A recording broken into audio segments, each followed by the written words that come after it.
ఏంటి నీ బిడ్డల పరిస్థితి ఏంటంటే నా దేవుడిని నేను ఎరుగుతున్నాను చెప్పు. రెండో శృతి ఏం చెప్పొద్దు, నా ప్రభు నాకు తెలుసు, ఆయన ఏందో నాకు తెలుసు, నా దేవుడు నాకు తెలుసు. ఏంది నీ పరిస్థితి?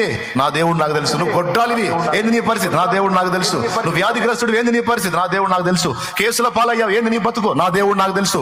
అప్పుల పాలయ్యావు, ఏంది నీ బతుకు? నా దేవుడు నాకు తెలుసు. నేను ఆయన ఎరుగుదును. ఆయన ఒక చిన్న కార్యం చేస్తే ఇవన్నీ అడ్రస్ కూడా ఉండవు. చేస్తాడు. నేను ఆయన మీద విశ్వాసం ఉంచా, సిగ్గుపరచడు. ఆయన నమ్మి అడిగేశా, మునగనీయడు. ఆయన నమ్మి అడిగేశా. ఏ అవమానం నీకు ఎదురైనా, నాకు ఎదురైనా, ఎలాంటి తృణీకారాలు ఎదురైనా గుర్తుపెట్టుకో, రాసి పెట్టుకో, ఇవన్నీ కూడా నీకు మళ్ళీ రేపు ప్రశంసలుగా మారిపోతాయి. అలా చేసే దేవుడు నా దేవుడని నువ్వు ఎరగాలి. ఈరోజు నీ బిడ్డల్ని బట్టి నువ్వు కృంగిపోతుండొచ్చు, నీ బిడ్డల పరిస్థితి